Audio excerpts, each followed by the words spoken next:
O Salmo 34 já começa mencionando que é um salmo de Davi e fala que Davi fugiu da presença de Avimelech. Você sabe quem era esse personagem Avimelech? Se você quer saber quem era e quiser saber mais sobre esse salmo, continue conosco.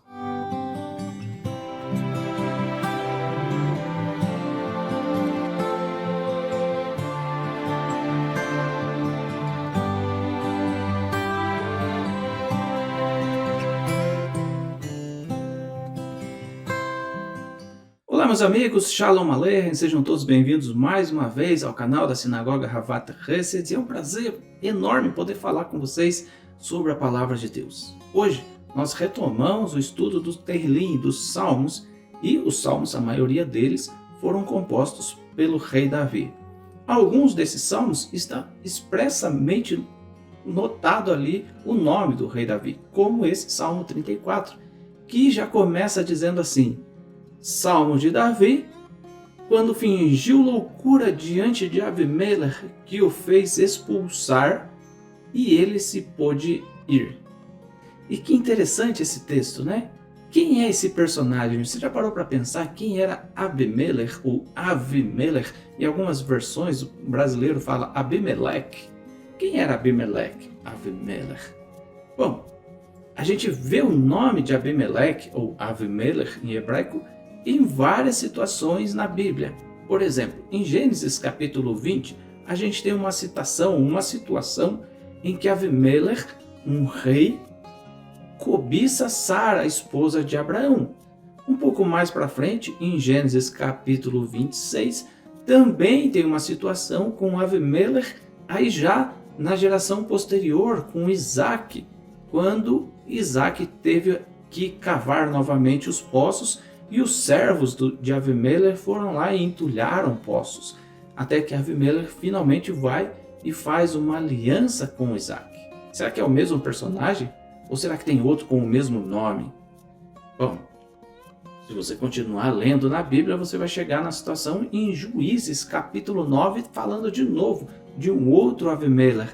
Esse Avimelech foi capaz de matar seus próprios irmãos para ocupar o trono, para que ele fosse capaz de se tornar rei. Será que é desse ou será que é o mesmo Avimelech de Gênesis? Bom, Rashi vai nos trazer a explicação sobre quem era esse personagem. Obviamente, desde Abraão ele não poderia ficar vivo até o rei Davi. Foram séculos de distância entre um personagem bíblico e outro.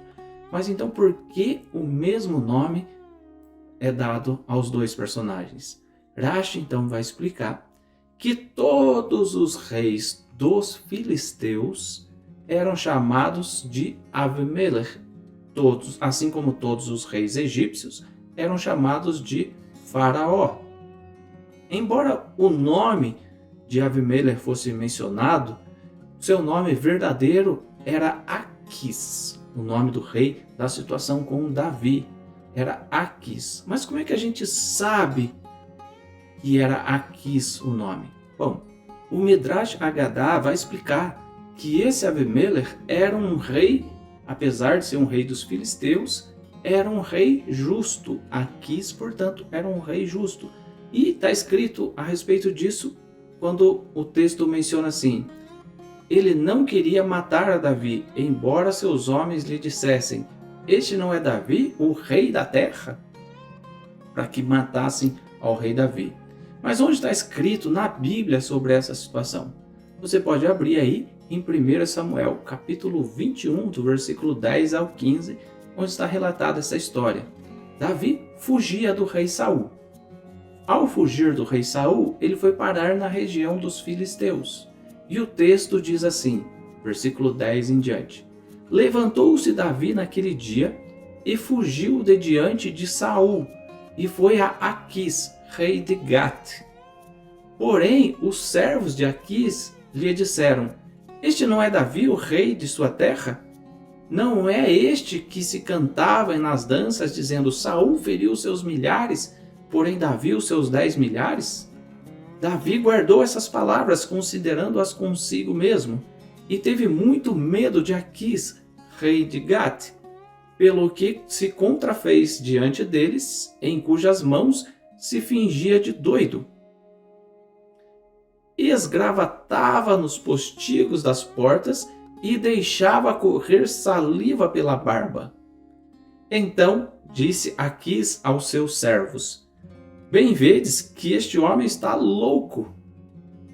Por que me trouxestes a mim? Faltam-me a mim doidos, para que trouxestes estes para fazer doidices diante de mim? Há de entrar este na minha casa? Então, obviamente, Davi, fugindo de Saul, caiu na terra dos filisteus. Davi teve medo, teve uma ideia: vou fingir que sou louco. E aí o rei o expulsa. Davi finalmente então pode abençoar a Deus, bendizer a Deus através desse salmo. Essa é uma história interessante que a gente precisa entender. Às vezes a gente tem que se fingir de louco para poder escapar das doidices desse mundo atual, né? Aí, o que a gente encontra nas palavras aqui do Rabino Chaim Kanievsky? Rabino Chaim Kanievsky nos conta um pouco mais, ele traz várias abordagens dentro desse salmo, que é um salmo muito precioso. Aliás, esse salmo é parte da liturgia no nosso Shacharit também, né? Você deve estar habituado quando a gente canta a canção Mihaish. Mihaish é parte do Salmo 34. Vou deixar aqui no card em cima o link para você ouvir essa canção e ter a tradução dela também, tá? Vamos ver o que o Rabino Chaim Kanievsky nos diz acerca desse salmo. Ele faz uma referência aqui a um versículo famoso, versículo 8º, em algumas versões da Bíblia, versículo 7º. Então sempre vai ter essa diferença aí na contagem dos números. O anjo do Eterno acampa ao redor dos que o temem e livra-os. Chaim Kanievsky nos fala que isso é uma referência a Sherinat Hashem, a presença divina. Isso está lá no Zohar, capítulo 1, 166a. Que diferença faz se é um anjo do Eterno ou se é a própria Sherinat Hashem, ou a própria presença de Deus que está acampada ao nosso redor? Bom, para algumas pessoas isso de fato não faz diferença. O que importa é elas estarem se sentindo protegidas.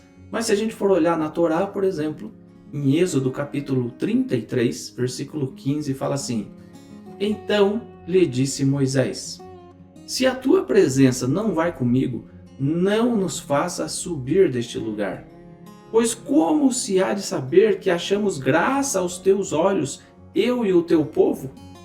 Não é porventura em andares conosco de maneira que somos separados, eu e o teu povo, de todos os povos da terra? Para Moisés, a Sherinat Hashem, a presença divina, é mais importante do que tudo.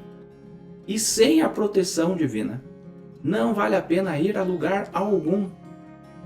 Será que nós observamos da mesma forma? O importante é eu estar bem? Ou para mim o importante é a presença de Deus ir comigo? Essa é uma reflexão que nós devemos fazer. O anjo do Eterno acampa ao redor daqueles que o temem e livra-os. O anjo do Eterno aqui é uma referência à própria Sherinat Hashem, à própria presença divina. Queira andar diante de Deus constantemente e saber que a presença de Deus paira sobre a sua vida. Isso faz diferença no nosso mundo, isso faz diferença na nossa vida. Vamos continuar aqui com o Salmo? Salmos 34, versículos 13 ao 15, nos diz aquela canção que eu já mencionei, Mihaish. Quem é o homem que ama a vida e deseja os longos dias para aproveitá-la em felicidade? Aquele que guarda do mal a sua língua e cujos lábios não pronunciam falsidades, que se desvia do mal e pratica o bem, busca a paz e segue seu caminho. O que a gente aprende aqui? O que denota essas palavras? Rabino Chaim Kanievsky cita aqui no livro um comentário, Hassan Or-Hushav, do próprio Rabino Chaim Kanievsky, uma série de Mamarei Hazal. O que é isso? Relacionados à busca pela paz. Uma série de ensinamentos, uma série de conselhos vindo dos rabinos acerca da busca pela paz. Busca a paz e segue-a, é o que diz o Salmo. Aquele cujo companheiro geralmente o cumprimenta, deve cumprimentar seu companheiro primeiro. Isso também está lá no Pirkei Avot, tá? A fim de cumprir o ditado, buscar a paz e persegui-la. Está em Berachot 6b. Outra citação é que cada pessoa se dedique à busca da paz. Isso está em Evamot 109a. A Torá não nos ordena buscar mitzvot, buscar mandamentos, mas sim a Torá nos ordena cumpri-los, realizá-los, se tivermos a oportunidade. Por exemplo, se um ninho do pássaro aparecer diante de você, se você encontrar o boi de um amigo, se você ver o jumento de um amigo, quando você colher suas azeitonas, quando você colher suas uvas, você deve fazer isso. Quando você encontrar um pássaro, faça isso.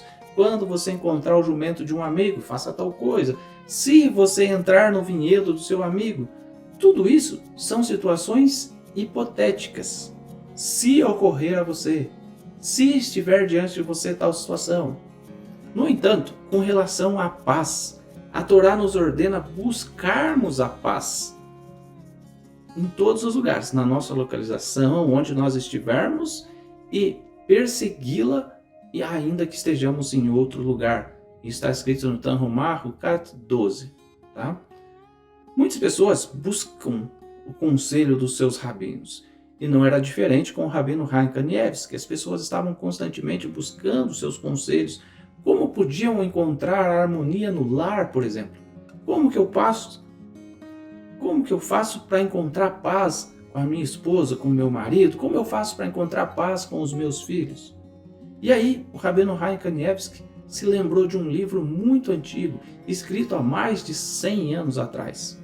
Ele fala que cada palavra da Birkat Kohanim representa uma bênção específica, que pode, cada vez que você tiver uma situação, você pode pedir ao Kohen, aquele que vai fazer a bênção sacerdotal, que ele se lembre de você e da sua situação quando ele estiver perpetrando ali a bênção sacerdotal sobre a comunidade.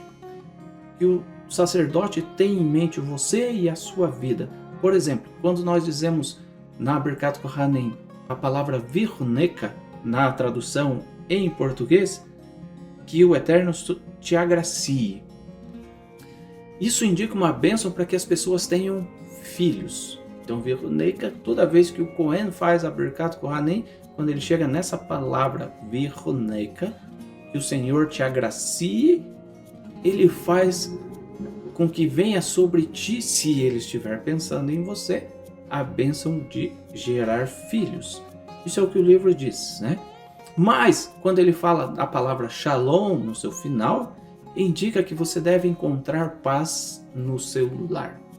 E o Rav Chaim diz, então, que ele não conseguia se lembrar do nome desse livro, desse Sefer, mas que as pessoas que buscam Shalom Bait devem tentar pedir a um sacerdote constantemente para tê-los em mente ao pronunciar as palavras da Birkat Kohanim, especialmente a palavra Shalom. E aí, o que aconteceu? Quando ele fala, não, num livro de mais de 100 anos atrás, eu não consigo lembrar o nome do livro, eu li faz muito tempo, eu só lembro que tem essa citação no livro, ele não lembrava o nome do livro. Aí as pessoas procuraram descobrir a que livro o rabino Chaim Kanievsky estava se referindo. E, eventualmente, alguém encontrou um livro. O livro era chamado Chesed La'alafim. Nós vamos colocar aqui no canto da tela para você ver a capa desse livro. Chesed La'alafim. Ele é publicado por um rabino chamado Eliyahu Pinchas HaKohen. Em Jerusalém, foi publicado em Jerusalém no ano de 5.671. Isso equivale ao ano 1910. Portanto, cerca de 115 anos atrás esse livro foi escrito. Na capa do livro, ele escreve que explicará, a partir da fonte dos sábios, os poderes ocultos da Birkat Kohanim, da bênção sacerdotal, para alcançar sucesso, riqueza, honra, bem vida longa e banir de si, da sua vida, todo o mal, raiva, tristeza, tudo o mal, por meio das intenções do sacerdote, quando eles abençoam a congregação. E ele também escreve que o Shilah HaKadosh, que vivia em Eretz Israel, em Jerusalém, ou em Israel, costumava empregar essas intenções para canalizar as bênçãos dos sacerdotes para os seus parentes que permaneceram na diáspora, onde os Kohanim não abençoam a congregação todos os dias. Então, em Israel tem-se esse hábito, mas fora de Israel, a bênção sacerdotal não é perpetrada todos os dias sobre a vida das pessoas. Então, esse Shilah HaKadosh, ele pedia ao Cohen que se lembrasse dos seus familiares na diáspora, fora de Israel. Quando o Rav Steinman foi informado acerca disso, ele ficou muito animado. E quando foi perguntado logo depois por um editor qual antigo Sefer ele deveria reimprimir, Rav Steinman então faz o quê? Ele instruiu esse editor a reimprimir o livro Hesed Lalafim. E esse livro voltou a ser impresso no ano de 5.769, ou seja, no ano de 2009. Então temos aí pouco mais de 15 anos que esse livro voltou a ser impresso. De fato, esse livro está à venda ainda, você pode encontrar se você quiser. Tem sites na internet, aí é só escrever Hesed Lalafim e aí você vai encontrar esse livro à venda. Tá? Vamos voltar aqui para o Salmo. Vamos voltar aqui para mais um conselho do Rabino Chaim Kanievsky dentro desse Salmo. Ele faz uma referência agora no versículo 18 e 19, ou 18 ou 19 em algumas versões, que fala assim, um texto muito conhecido também: perto está o Senhor dos que têm o coração quebrantado e salvos de espírito oprimido. O que o Rav Chaim tem a nos ensinar sobre isso? E ele faz uma citação do Midrash que ensina algo muito interessante. Alguém que está com o coração partido é mais querido por Hashem do que os anjos ministradores, e a presença divina o acompanha, como se ele tivesse um misber. Uma pessoa que está com o coração contrito, o coração quebrantado, é mais querido por Deus do que os anjos ministradores do Eterno. E a presença de Deus acompanha essa pessoa, como se essa pessoa mesmo tivesse um misber construído dentro do seu coração. O que é um misber? Um altar. E é como se essa pessoa tivesse um altar dentro do seu coração e ali trouxesse oferendas para o Eterno. O coração quebrantado nos aproxima de Deus. Quer dizer, um coração triste, mas um coração quebrantado para fazer a vontade do Eterno, para buscar o Eterno. Esse coração quebrantado representa um altar de sacrifícios dentro de nós para Deus. Que precioso isso! Existem muitos outros comentários aqui ainda nessa referência ao Salmo 34 que o Rabino Chaim Kanievsky faz aqui nesse livro. Se você quiser esse livro também, a gente pode tentar providenciar para você. Mas eu acho melhor a gente encerrar por aqui, porque esse ensino é muito precioso. Um coração quebrantado é como alguém que tem um altar dentro de si para Deus. Que todos tenhamos um coração quebrantado, capaz de nos aproximar da presença do Criador sempre, todos os dias. E eu sei que só por esse finalzinho você gostou desse vídeo. Se você gostou, hoje eu nem quero pedir para você deixar o seu like, mas quero te sugerir que você possa agora simplesmente orar. Orar com o coração realmente quebrantado. A sua melhor, mais sincera oração, sua mais sincera prece ao Deus de Israel. E que Ele te receba como uma oferenda no seu altar. Uma oferenda tão preciosa quanto Yitzhak, o filho que Abraão sacrifica ao Eterno no Monte Moriá. E que Deus nos conceda de termos um Monte Moriá, o lugar onde Deus habita, dentro de cada um de nós. E ali construirmos um altar a Deus. Bom, se você gostou do vídeo, ore a Deus e se aproxime dele, porque Deus não rejeita um coração quebrantado. Grande abraço Deus te abençoe, que Deus te dê sabedoria e que Deus te dê um coração sempre disposto a buscá-lo todos os dias. Shalom, até a próxima. Tchau.